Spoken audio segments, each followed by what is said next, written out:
말씀은 예수가 과연 그리스도인가라고 하는 것을 증거하고 있는 그 일에 대하여서 과연 그 주장이 사실인가 아닌가라고 하는 것을 확인하고 있는 작업입니다. 우리가 성경의 주제를 정리하면 성경의 주제는 그리스도라고 하는 것이 주제입니다. 성경의 내용상 주제라고 우리가 이야기할 수 있어요. 내용상의 주제 그리스도다. 이 그리스도에 대해서 오실 그리스도, 즉 예언이라고 하는 성질을 통하여 선포된 그리스도에 대한 이야기와 오신 그리스도의 성취라고 하는 성질이죠. 그래서 과연 하나님께서 그리스도를 선포하셨는데, 약속하셨는데 약속한 대로 그리스도가 오셨다라고 하는 것을 증거하고 있는 말씀이 성경의 내용이다. 구약 성경은 오실 그리스도에 대한 약속의 말씀이고, 신약 성경은 오신 그리스도에 대한 증거, 확증해 주는 말씀이다라고 하는 겁니다. 그리고 이 그리스도에 대한 그리스도를 예언하는 예언의 성령으로 살아있는 구약 성경을 이스라엘의 역사 섭리를 통하여서 증가했고, 그 다음에 이스라엘 백성들의 찬양 섭리를 통하여서 증가했고, 그 다음에 이스라엘 백성들에게 속한 선지자의 예언의 섭리를 통하여서 증가했다라고 우리가 살펴보았습니다. 구약 성경이 역사서, 시가서, 선지서 구성이 되어 있는데, 이 구약 성경의 모든 사건들의 중심은 그리스도에 대한 약속의 말씀이었다라고 하는 겁니다. 그리고 그 약속한 대로 하나님께서 그리스도를 보내주셨다라고 하는 겁니다. 이 그리스도를 보내주셨는데 그 그리스도가 누구인가라고 하는 성경이 확인을 해주는 작업이 바로 그 기록들이 신약 성경의 내용입니다. 첫 번째로는 예수님 자신이 직접 내가 그리스도다, 내가 하나님의 아들이다 라고 말하는 내용이고, 두 번째로는 성령께서 예수님께서 부활하고 승천하시는 과정 속에서 성령을 보내겠다라고 약속하였는데, 약속한 대로 성령이 오신 성령께서 과연 예수님께서 그리스도였음을 증거해주는 그러한 내용들이 담겨져 있다라고 말을 하게 되어지는 부분이죠. 그러한 내용의 기록이 신약 성경의 내용입니다. 그래서 구약 성경과 신약 성경의 모든 내용의 주제의 핵심은 그리스도다라고 하는 것이죠. 그리고 이 그리스도를 통하여서 증거하고자 하는 하나님의 말씀의 성격은 뭐냐 하면 계시입니다. 계시. 하나님 계시예요. 하나님이 누구인가라고 하는 것을 알려주는 말씀으로 성경은 기록이 되어진 겁니다. 그래서 우리는 성경을 특별 계시서다라고 이야기를 합니다. 하나님에 대한 계시의 말씀이다. 근데 그 계시의 내용이 담고 있는 내용의 핵심이 뭐냐? 바로 그리스도다. 이게 하나님 당신이 어떤 존재인가를 알게 하는 가장 핵심적 구도에 대한 주제가 바로 그리스도라고 하는 것이다 라는 이야기입니다. 그리고 이 그리스도라고 하는 부분에 대한 내용을 언약하고 언약대로 성체의 중으로 말미암아 하나님이 누구인지를 밝혀주고 있다라고 하는 것이 성경의 기본 원격의 흐름이다라고 할 수 있습니다. 그러면 그리스도로 오신 것에 대한 언약과 그리스도로 오신 것에 대한 성체의 내용을 증거함으로 말미암아 어떤 하나님의 빛으로 확인이 되어지는 것인가? 바로 전능자라고 하는 하나님, 그 다음에 절대 주권자라고 하는 하나님, 또한 영원자라고 하는 하나님의 영원 불변의 영원자, 불변자라고 하는 하나님입니다. 그 다음에 신실자라고 하는 하나님이에요. 신실자. 그리고 그 하나님이 이스라엘 백성들을 향해서 베푸시는 영원한 사랑, 아가페 사랑이라고 하는 사랑이 있는데, 이 아가페 사랑을 증거해주고 있는 사건의 내용을 우리는 성경을 통해서 확인할 수 있다라고 하는 겁니다. 하나님은 어떠한 분인가? 모든 만물을 창조하신 전능자요 절대 주권자라고 하는 겁니다. 그리고 그 하나님만이 영원자이시다. 이 세상의 모든 것들은 영원한 하나님으로 말미암아 창조된 피조물이다 라고 하는 거죠. 이런 전능자의 주권자의 영원불변의 하나님이 당신이 언약하고 언약한 그것을 반드시 이룸으로 말미암아 당신의 이름이 여호와라고 하는 것을 증거해주고 있다라고 하는 겁니다. 영원불변의 신실한 존재인 여호와라고 하는 그 이름을 가르쳐주고 있는 섭니다. 그게 성경이다. 그래서 성경에서 계시다 하나님은 어떤 분인가? 여호와이시다라고 하는 겁니다.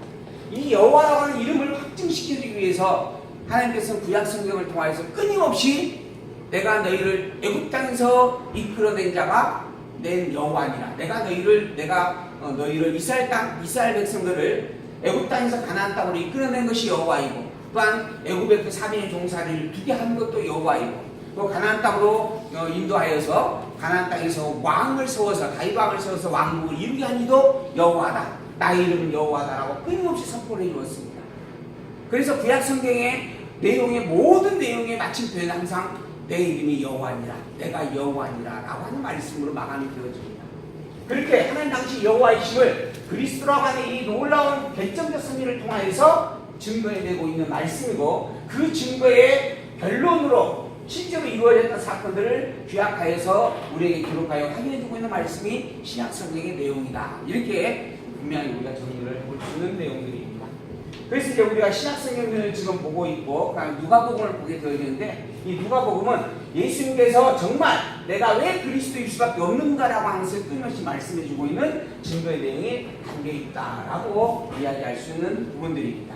이것을 우리는 마태복음과 마가복음을 통해서 끊임없이 확인을 한 바가 있습니다.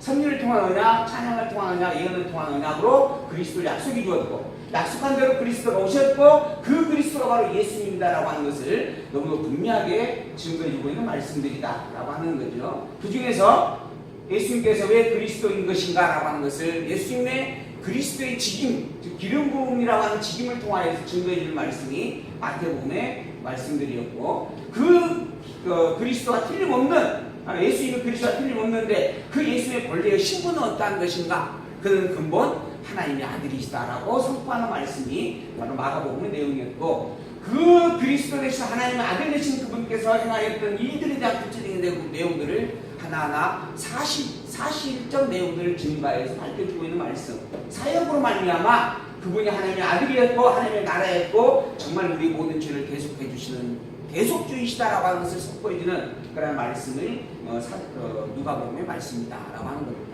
그리고 이러한 모든 내용들을 총정리해서 마지막 결론, 그분은 본래 하나님이셨다라고 선포하면서 예수 그리스도의 근본을 선포해주는 말씀으로 요한복음이 마침이 되어져 갑니다.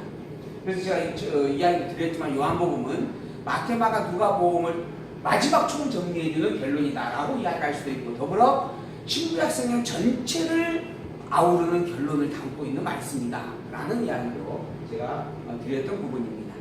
요한복음이라고 하는 게 신약성경의 구도적 부분으로 볼 때는 신약성경 네 번째, 신약성경 27권인데 27권 가운데 있어서 네 번째 순서에 기록이 되어져 있습니다. 그러나 그 요한복음이 기록되어진 시기로 볼 때는 신약성경이 제일 마지막 부분에서 기록되어졌던 그런 기록물이다라고 하는 것을 또 우리가 분명하게 살펴볼 수가 있습니다. 사도 가운데 있어서 마지막 가장 어린 자로서 마지막까지 살아있었던 그 사도 요한이 그의 일생의 마지막 부분에서 요한복음을 기록하고 요한 1, 2, 3서를 기록하고 그리고 요한 계시록을 기록하고 그리고 성경을 마치게 되었다라고 하는 것입니다. 그리고 마지막 마무리하면서 이 성경의 1.1에 더하거나 더하지 못한다라고 이 성경 기록된 말씀에 더하는 자도 하나님의 진노를 받을 것이고 이 성경 말씀에 기록된 것을 또 빼먹는 자도 하나님에게 저주를 받을 것이다 라고 선포하면서 증거해주는 그런 내용들이 있었죠. 이러한 말씀들을 통하여서 우리가 요한복음이 또한 복음서의 결론이고 성경 전체의 결론이다 라고 이야기할 수 있다 말씀을 드리는 겁니다. 오늘 우리가 살펴보는 본문은 이 사역에 대한 성체 내용의 증거 가운데 있어서 나라 사역, 예수님께서 나라 사역으로서 행하였던 일들을 통하여서 예수 당신이 그리스도였음을 증거하고 있는 그러한 말씀에 대한 내용의 본문을 살펴가고 있습니다. 첫 번째로 사역의 성취의 증거인 누가복음으로서 맨 먼저 이 글을 쓴 이유와 목적을 밝혀주고 있었음을 우리가 1장 1절에서 4절을 통해서 확인을 했습니다. 그리고 난 다음에 이제 아들의 출생과 또한 성장되어지는 사건, 또 그 아들이 가지고 있는 임무를 통하여서 증거되어지는 섭리를 가지고 예수님이 하나님의 아들 되신 그리스도이심을 증거했던 내용들을 보았습니다. 그리고 이어서 이제 우리가 9장 18절에서부터 예수님의 나라 사역에 대한 증거의 말씀을 보는데 나라의 주권을 가지고 계심을 증거했던 말씀들을 우리가 보았고 또 나라의 심판의 권세를 가지고 있음을 증거하는 말씀을 우리가 하나하나 지금 살펴가고 있는 그런 대목이 있습니다. 그리고 더불어서 오늘 본문은 또 그 나라의 심판에 대한 사역 가운데 있어서 심판의 실제와 심판의 방법에 대한 사역을 증거하는 말씀에 대한 본문을 구체적으로 살펴가게 되어있는 내용입니다. 그리고 이어서 이제 나라에 대한 재림에 대한 사역을 섭리하시는 그런 증거의 말씀도 우리가 다음 시간에 이어서 살펴가게 되어질 겁니다. 이 앞 시간까지 보았던 내용 중에서 이어지는 말씀이죠. 우리가 나라의 심판에 대한 사역 가운데 있어서 심판 실제에 대한 경고 사건을 기록하고 있는 말씀 12장 49절에서 13장까지의 말씀 가운데 있어서 우리가 13장 오늘 18절부터 살펴보는 그런 시간입니다. 이 앞 시간에 다른 여러 가지 이야기를 하다가 본문을 많이 가지는 못하고 13장 17절까지만 보고 오늘은 13장 18절부터의 있는 13장 9절까지 보고 오늘은 10절부터의 내용을 살펴가게 되어집니다. 13장 1절 갈릴리와 실로암 사람들을 예로 들면서 회개치 않으면 망한다라고 경고했던 말씀이 있었습니다. 갈릴리 사람들이 갑자기 죽는 그러한 저주를 받았던 사건이 있습니다. 그래서 그로 인하여서 그들이 그러한 저주를 받습니다라고 하는 그러한 이야기를 하는 백성들 앞에 그들의 죄가 너희들과 결국 크지 않다라고 하면서 백성들에 대한 죄를 책망하고 회개할 것을 경고하는 그런 말씀이었죠. 그리고 열매를 얻지 못한 무화과 나무를 비유로 해서 심판을 증거하시는 그런 말씀을 또 우리가 살펴보았던 부분이 있습니다. 하나의 어떤 비유에 대한 말씀을 가지고 포도원의 농부가 무화과 나무에서 열매를 얻기를 소망하는데 열매를 얻지 못하니까 하늘을 더 기다려보자 라고 했지만은 그럼에도 열매가 맺히지 아니하므로 결국 나무를 베어버렸다라고 하는 그런 이야기에 대한 내용이었습니다. 그래서 결국 열매를 맺지 못하는 것은 하나님에게 심판을 받을 존재들이다라고 가르쳤던 그런 말씀입니다. 그리고 이어서 이제 오늘 본문 10절, 17절까지의 말씀, 안식일에 이제 병을 고쳐주는 사건을 가지고 그 일로 말미암아 일어나는 일을 통하여서 예수님께서 하나님 나라의 권세를 가지고 있는 그리스도이심을 증거해주고 있는 말씀 우리가 살펴보게 되어집니다.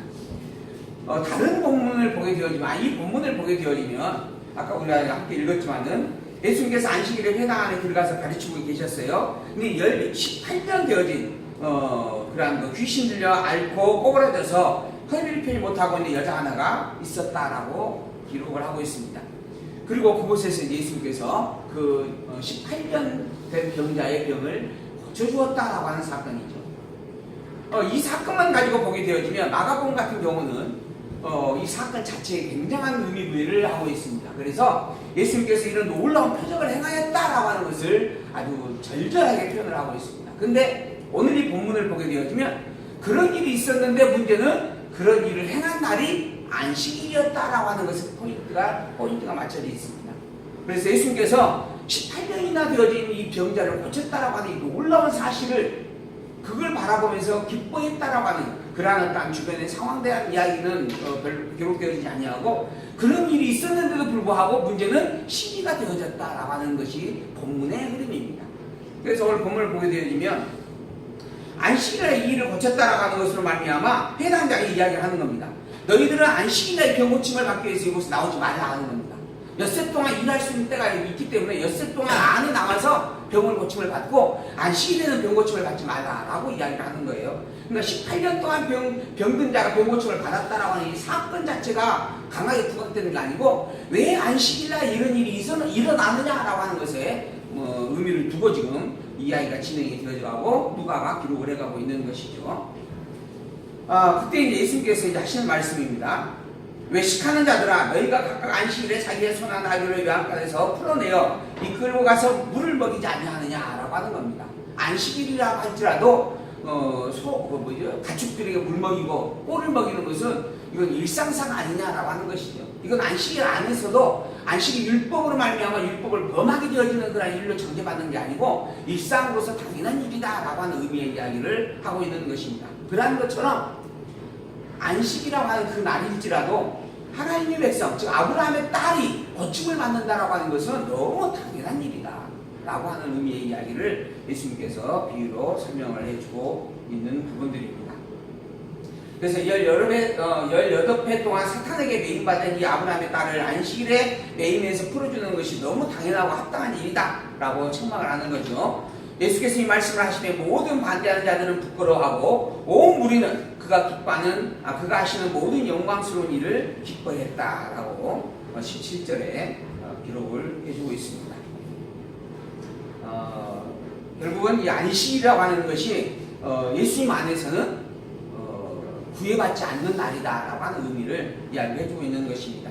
예수님께서 안식일의 주인이고 또한 실제로 천국의 왕이다라고 하는 그런 의미를 본문을 통해서 밝혀주고 있는 그러한 내용이다라고 보여줄 수 있는 부분의 말씀입니다. 18절에서 21절에 있는 말씀, 벼자씨의 비유 또한 누룩의 비유를 통하여서 하나님 나라에 대해서 또 교훈하고 있는 말씀이다라고 이야기를 합니다. 자, 그러므로 가라사대 하나님 나라가 무엇과 같을꼬 내가 무엇으로 비교할까? 비유해서 이야기를 해줄까? 라고 말씀을 하면서 마치 사람이 자기 체면에 갖다 심은 겨자씨 하나를 갖다 라고 이야기를 합니다. 이게 천국이라고 하는 것은 다 비유예요. 지금 안식이라고 하는 이 날에 벽을 고쳤다라고 하는 사건을 가지고서도 천국이라고 하는 것은 안식일을 구애받지 않는다. 이미 안식이라고 하는 날짜에 구애받지 않냐고 하나님의 백성이 평안을 얻게 되어지는 이게 중요한 일이다라고 설명을 하는 거죠. 또한 더불어서 천국이 무엇과 비교될 수 있는가라고 또 설명을 해가고 있는 겁니다. 천국이라고 하는 것은 겨자씨 하나와 같다라고 하는 겁니다.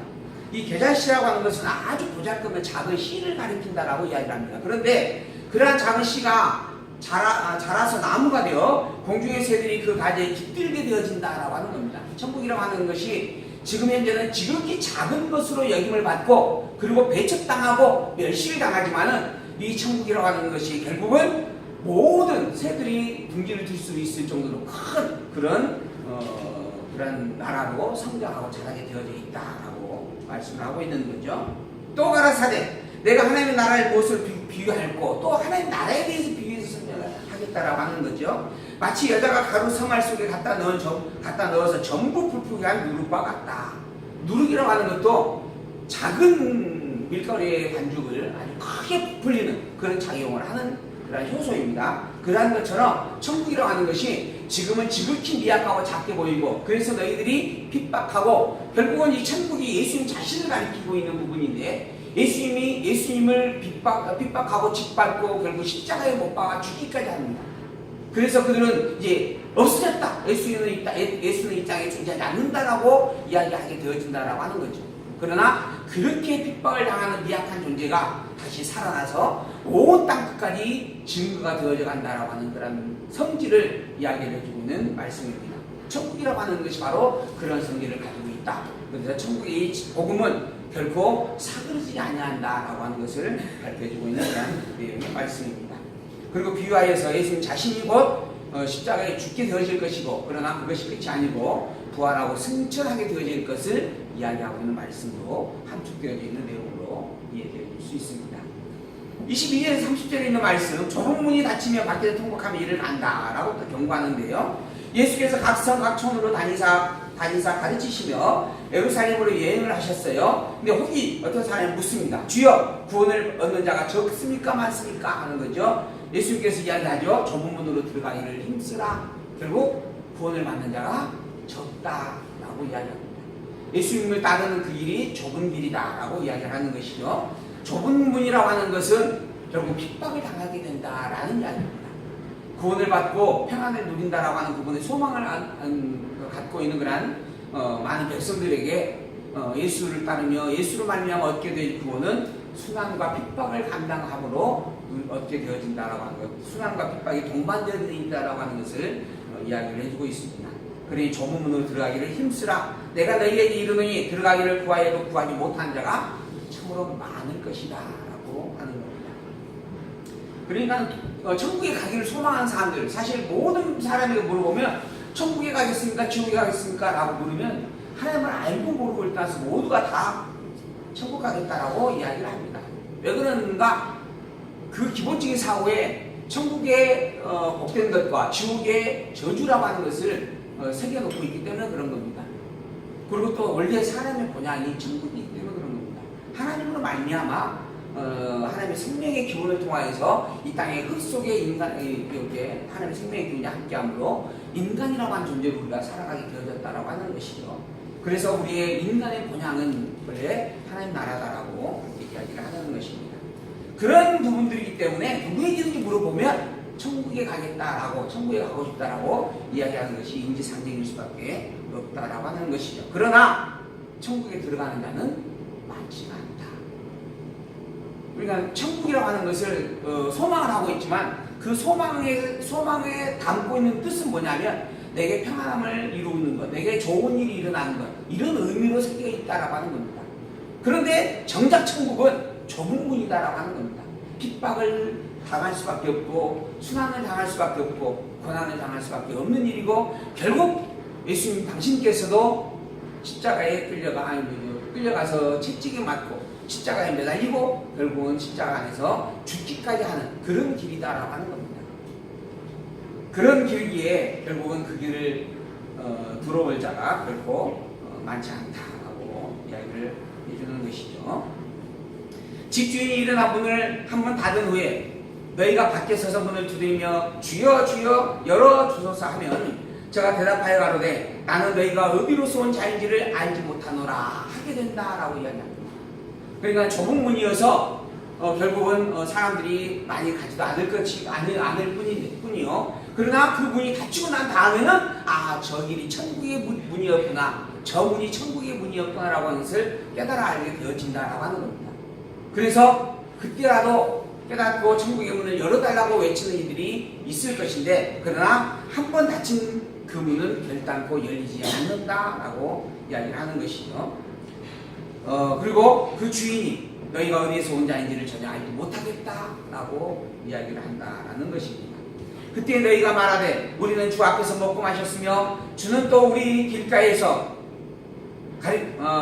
길거리에서 가르치셨나이다 하나 저가 너희에게 일러 가로되 나는 너희가 어디로서 왔는지 알지 못하노라 행악하는 모든 자들아 나를 떠나가라 라고 내어치게 되어진다라고 이야기하는 거죠.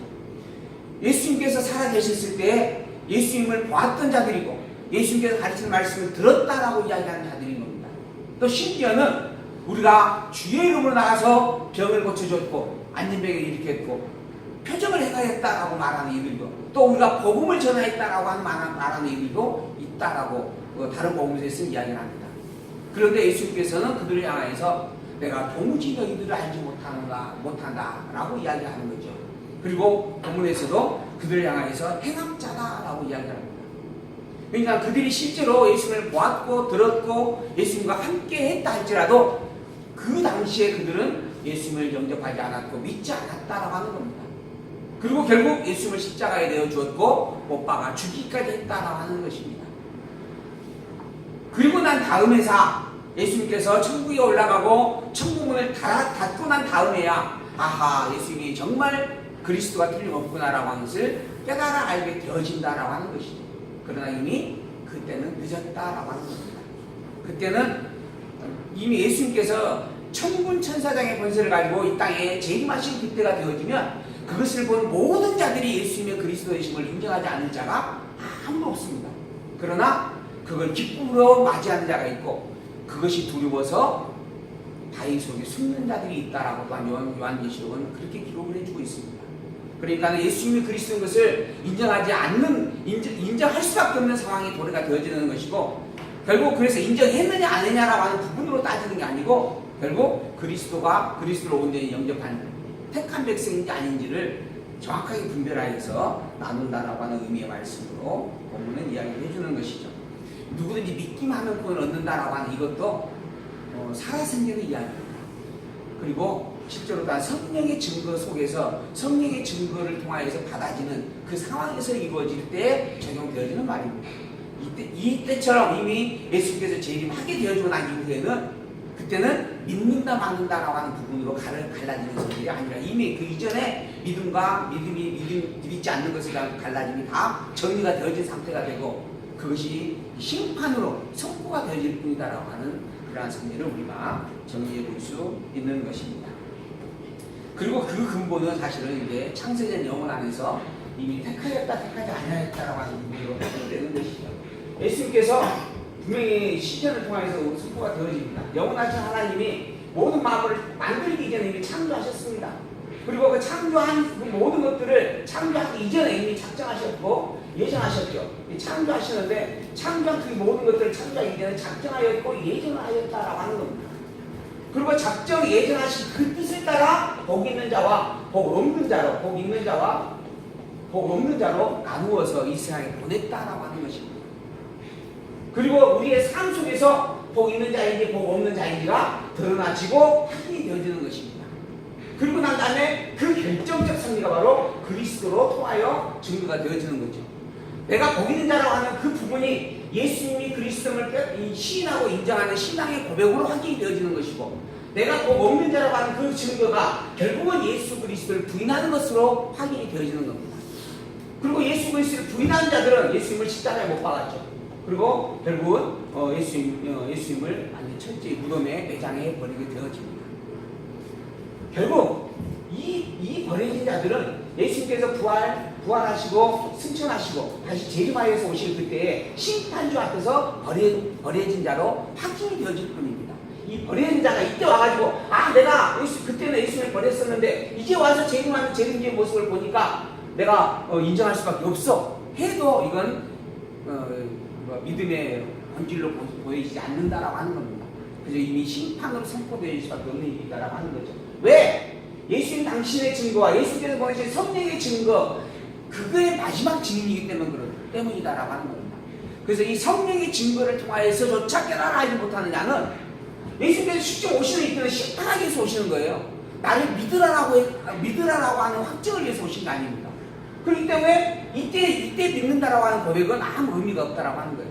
이거는 그저 모든 자들이 다 고백할 수밖에 없는 절대적 진리의 확증이 될 뿐이다라고 하는 겁니다. 그래서 성령의 증거가 지금 이루어지고 이때에 그나마 깨달아 알게 되어지는 그것이 예수님이 그리스도라고 하는 것을 믿어진다라고 하는 이 신앙의 고백을 갖는 것이 참으로 복 있는 자가 되어진다라고 또한 그렇게 이야기를 하게 되는 것이죠. 오늘 우리는 그 복 있는 자 안에 함께하고 있습니다. 이 자리에 모여서 예수님이 정말 그리스도라고 하는 이 증거의 말씀들을 다시 한번 또한 확인하고 있다라고 하는 것에 대하여서 이것이 우리가 또한 복 있는 자의 증거가 또 하나 분명하게 세워져가는 이름을 다시 한번 새겨보게 되어집니다. 문이 닫고 난 이후에는 구원받지 못한다라고 하는 말씀을 통해서 이야기를 해주었고요. 31절에서 35절에 있는 말씀 죽음을 당한 예루살렘이 버림받아진다라고 하는 것을 경고하는 말씀입니다.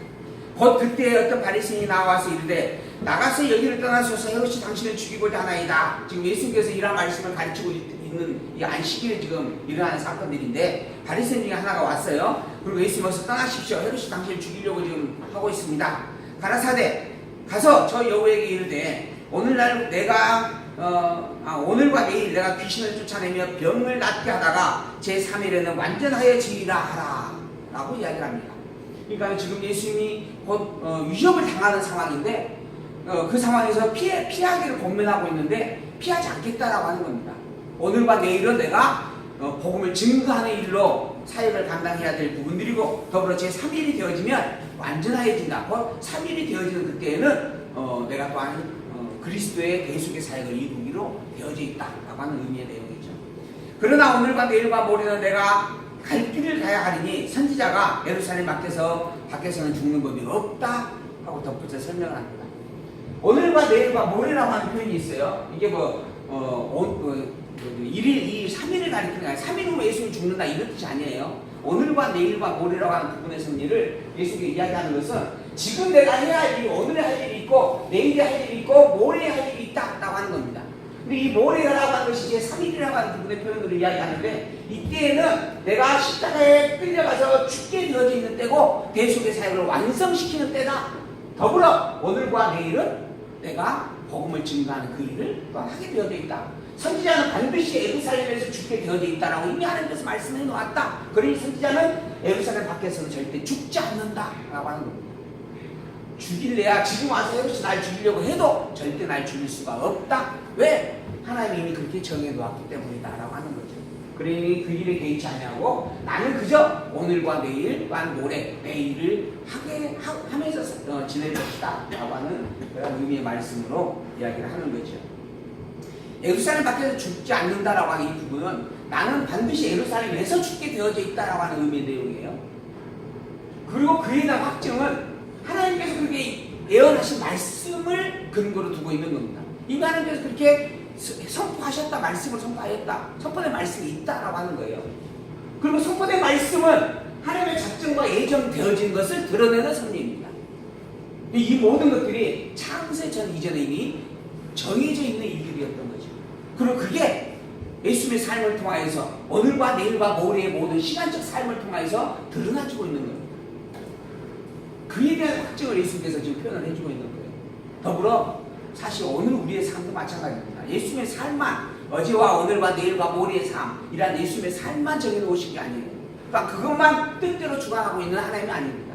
모든 만사 만물을 작정 예정하셨다라고 이야기하죠. 그러니까 모든 만사 만물 속에 우리가 포함되어 있고, 그러니 우리의 어제와 오늘과 내일도 이미 하나님에게는 다 정해져 있는 일들이다라고 하는 겁니다.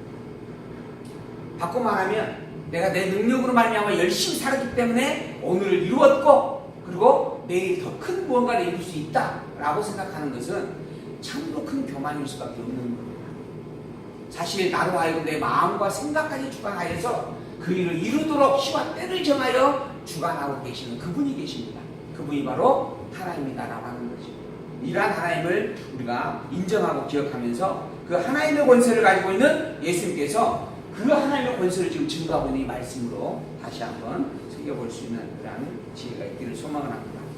예루살렘아 예루살렘아 선지자들을 죽이려고 내게 파송하는 자들을 돌로 치는 자여, 선지자들을 죽이고 내게 파송된 자들을 돌로 치는 자여, 암탉이 제 새끼를 날개하려 모음같이 내가 너희의 자녀를 모으려 한 일이 몇 번이더냐. 그러나 너희가 원치 아니하였다.